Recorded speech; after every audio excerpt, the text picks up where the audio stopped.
Good morning, everyone. Today we will learn about plasma cell disorder and multiple myeloma. This presentation is for 6th semester MBBS student.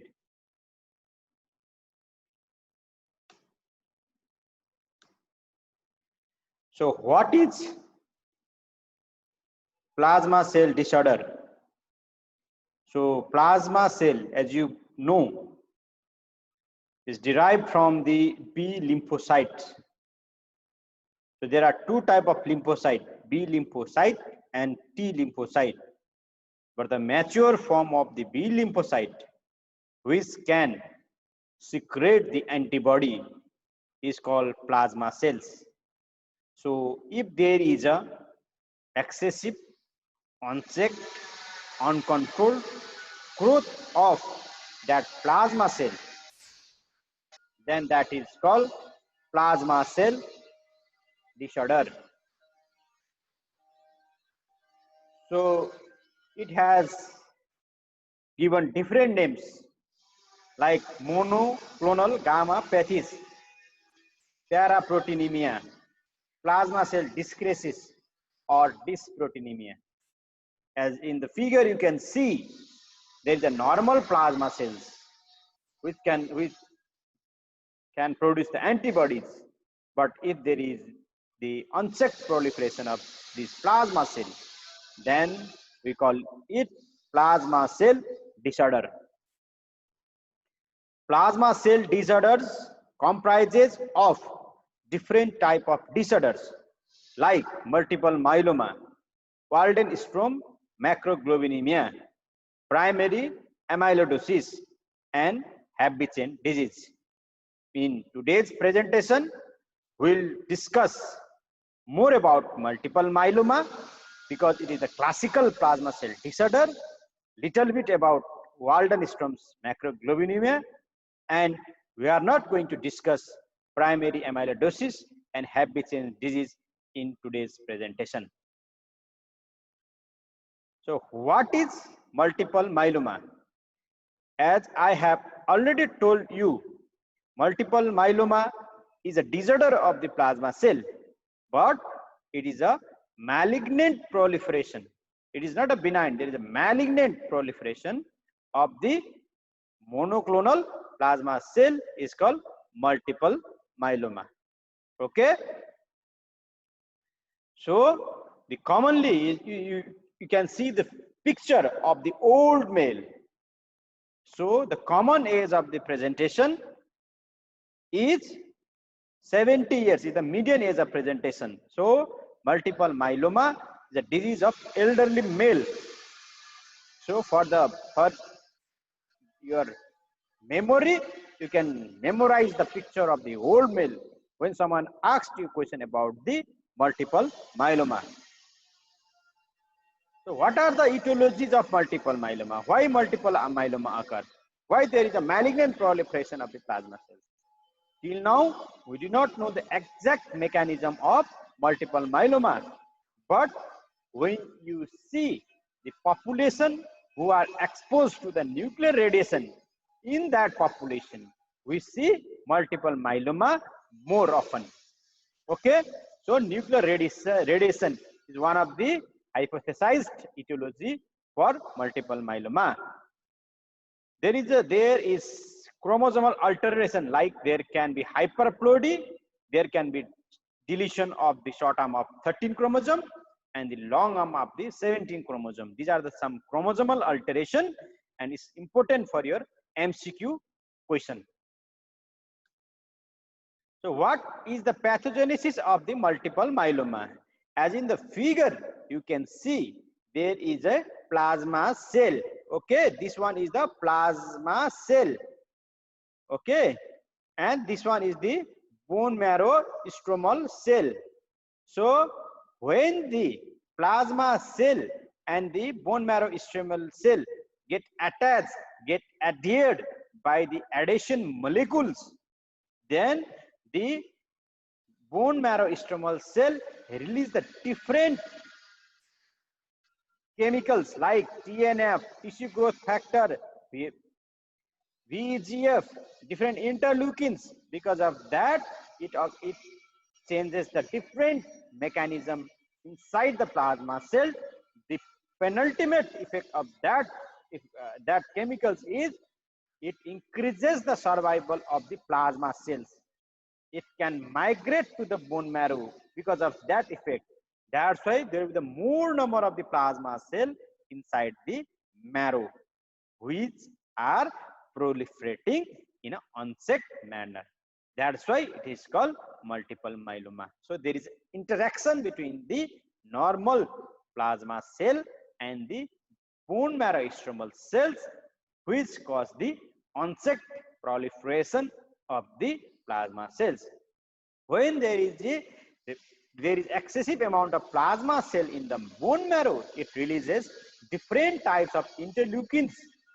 Okay, because and the effect of which is it activates the mesenchymal stem cells and osteoblast, and ultimately osteoclast will be activated, and osteoclast will be also activated by the release of different cytokines by the bone marrow stromal cells, and this osteoclast activity will be excessive in a marrow of the patient with bone marrow, sorry, multiple myeloma. So if there is excessive osteoclast activity, then there will be bone marrow resorption. There will be bone marrow resorption. That's why you can have fractures, you can have osteoporosis, and because of excessive bone marrow resorption, there will be the excessive production of the calcium. So hypercalcemia is one of the clinical manifestation of multiple myeloma. Second manifestation is bone marrow, feature of bone marrow resorption, like there is a lytic bone lesion, fractures, like that. Okay, and yes, there is an excessive amount of plasma cell in your bone marrow, then bone that can release the similar type of the antibody. That's why it is called monoclonal antibody, which is not useful to kill the organism. Okay, same type of antibody it will produce, and that antibody cannot kill the organism. That's why the person will be immunocompromised and can have different sorts of the opportunistic infection. Similarly, because of these antibody ultimately breakdowns and has to excrete from the kidney, and in the kidney these antibody get deposited, and it can also cause the different types of kidney injury. And this light chain of the antibody which come out in the urine is also called the Ben-Jones protein. Okay, so these are the clinical picture of the multiple myeloma, which can be explained if you know the pathogenesis of multiple myeloma. Then what are the clinical feature of the multiple myeloma? Number one is bone pain. हड्डी दुख्ने भन्छ हैन. Bone pain can occur, but the bone pain of the multiple myeloma is unlike to the metastatic bone pain. So what is the feature that differentiates? Bone pain of the multiple myeloma aggravate on exertion, aggravate on bending, aggravate on standing, like that, whereas the bone pain of metastasis occurs during rest. So if someone has said I have back pain on bending, then one of the possibility is multiple myeloma. And the bone pain of the multiple myeloma usually occurs in the back, in the spine region. So if someone has the back pain, especially in the elderly male, with increase with exertion, then you have to always think of multiple myeloma as one of the possibility. Okay, if the bone pain occurs even in the rest, then you have to suspect the fracture. Okay, fracture, because there is osteoporosis, then there can be the fracture of the spinous vertebrae. That's why you have to always think about the fractures. Second clinical picture is bacterial infection. So there can be a infection of the different bacteria, especially Streptococcus pneumoniae, Klebsiella pneumoniae, and the common infection that can occur in a patient with multiple myeloma are pneumonia and urinary tract infection. So if someone has recurrent UTI, if someone has recurrent pneumonia, then you have to think multiple myeloma as one of the possibility. Why they are more prone for infection? Because a plasma cell produce only single types of the antibody which cannot kill the organism effectively. Okay. Similarly, there is a hypercalcemia. Okay, because why hypercalcemia? Because there is excessive bone resorption. Okay, so what is the effect of hypercalcemia? Hypercalcemia can cause so many things. It can cause constipation, it can cause irritability, it can cause psychosis, it can cause muscle cramps, it can cause the multiple stones in the kidney. So there are so many effects of hypercalcemia that can be the one of the presentation of the patient with multiple myeloma. Similarly, multiple myeloma patient can have renal failure, because as I have already told, as one of the cause of renal failure is because of hypercalcemia, renal artery get constricted, that can cause renal failure. Deposition of the antibodies, especially light chain of antibody, can cause renal failure. Different infection, especially kidney infection, can cause renal failure. So these are the cause of the renal failure in a patient with multiple myeloma. Similarly, there can occur anemia as the bone marrow is occupied by the plasma cell and the normal hematopoiesis cannot occur in a patient with multiple myeloma. That's why anemia can be one of the manifestation of multiple myeloma. Okay, how you diagnose the multiple myeloma? So there are excessive number of plasma cells in the bone marrow. That's why we have to do bone marrow aspiration and biopsy to see whether there is a plasma cell or not. Okay, bone marrow biopsy. Similarly, you have to see whether there is a similar type of antibody or not. That is called the serum urine electrophoresis. We have to do.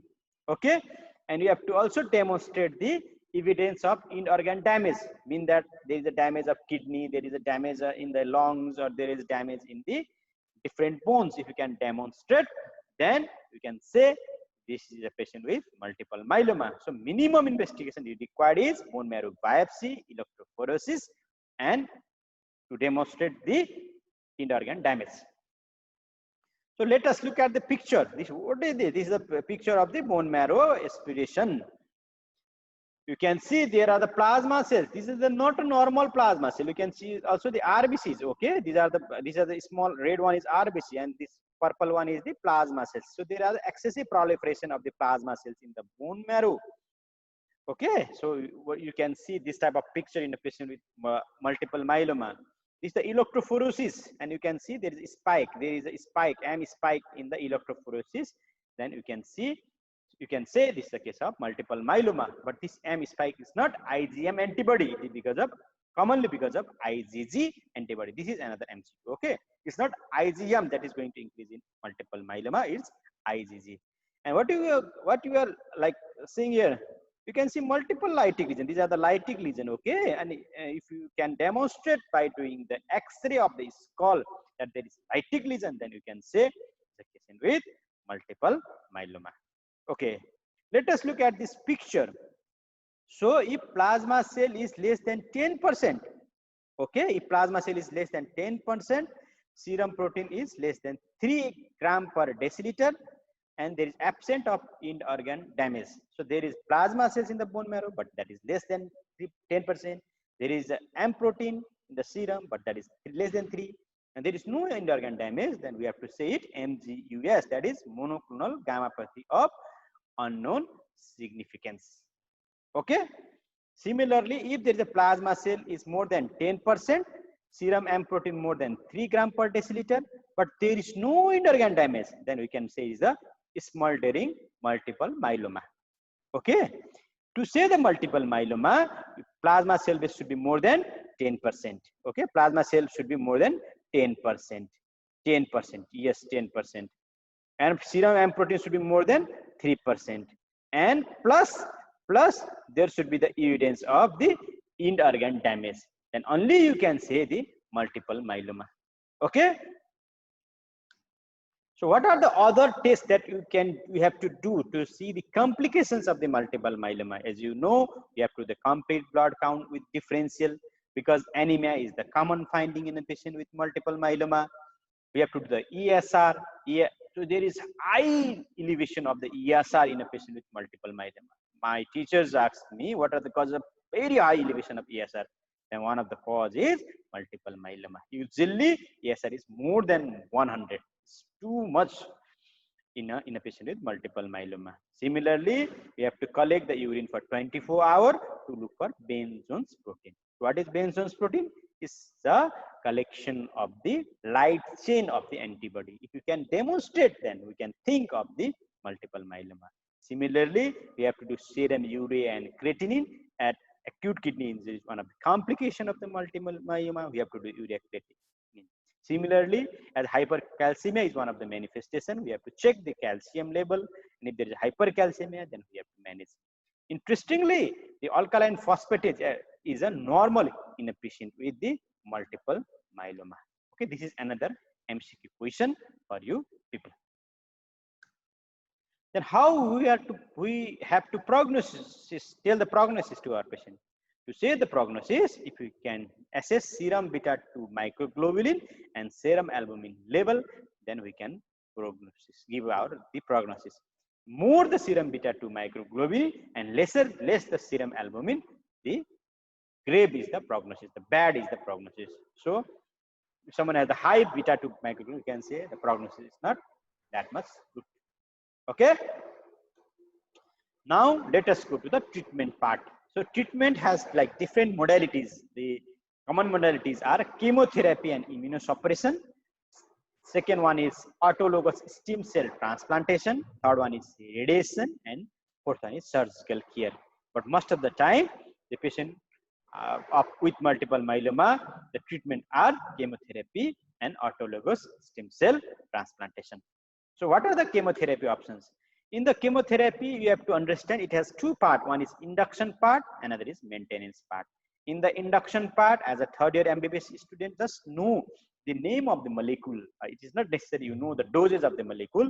Just know we can give thalidomide plus dexamethasone, lenalidomide plus dexamethasone. Lenalidomide is the newer generation of thalidomide, and this is bortezomib, that is proteasome inhibitor plus dexamethasone, and there is vincristine, doxorubicin plus dexamethasone, and melphalan plus prednisolone. You have to combine in any way, but these are the common chemotherapy that we give to the patient with multiple myeloma. Just know the name, okay? Just know thalidomide, lenalidomide, bortezomib, but it should be combined with steroid. That's what you have to know. In the maintenance, usually we give the lenalidomide. Okay? So what is the treatment algorithm? Let us look. If you diagnose a patient with there is a multiple myeloma, okay? So if it is a transplant eligible, transplant means bone marrow transplant eligible, stem cell transplant eligible, then what you can do, first we have to induce the patient with the different chemotherapy that we have talked, like thalidomide or lenalidomide or bortezomib, like that, okay? Then if we have to assess the disease, if there is a response is achieved, then if all the cell plasma malignant cells are killed, then we have to do the autologous transplant, okay? If no, then we have to again give the other type of chemotherapy, and ultimate like treatment is the autologous stem cell transplantation. If patient is not transplant eligible, like if patient is more than 70 years, this patient have different cardiopulmonary diseases, then we have to try with the different chemotherapy, and we should not go with the stem cell transplant. Okay? Okay. Then what are the supportive care? Because as I have already told you that there are so many complications of the multiple myeloma that we see. One important complication is hypercalcemia. If there is a hypercalcemia, like calcium level of 12, 13, 14, 15, then we have to manage that by bisphosphonate, hydration, and glucocorticoid. Just know it, just know it. And sometimes we have to provide them dialysis for that hypercalcemia. For the collapsed vertebra, if there is a fractious vertebra, then we have to do the vertebroplasty, and we need the help of orthopedician or spine surgeon in this situation. If there is acute kidney injury and if there is indication of the dialysis, then we have to do the dialysis or we have to do the plasmapheresis. Okay. If there is infection like pneumonia and UTI, we have to treat them with antibiotics. If there is a cord compression, sometimes there is a fractures and the spinal get compressed, and you can have the paraparesis. In that situation, we have to do the spinal cord decompression surgeries. And for anemia, we have to treat with erythropoietin or iron as per the indications. Okay. So we have discussed so many things of multiple myeloma. So what type of disorder is multiple myeloma? It is the malignant proliferation of which cell? Plasma cell. What is the etiology? We do not know. In which it is more common? It is common in elderly age, especially in the male. So what are the common symptoms? Bone pain, usually on exertion, feature of hypercalcemia, feature of acute kidney injury.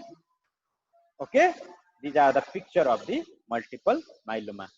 So what are the tests you need to do? At least you need to do bone marrow aspiration and biopsy, electrophoresis, and we have to demonstrate the evidence of end organ damage, especially by doing the X-ray of the different bones. Okay, so what are the treatment? Treatment is mainly of chemotherapy, that induction and maintenance therapy, and autologous stem cell transplantation. And we should not forget about managing the complications. Okay. Now, next chapters, especially for the MCQ question, Waldenstrom macroglobulinemia. In multiple myeloma, which type of antibody is raised?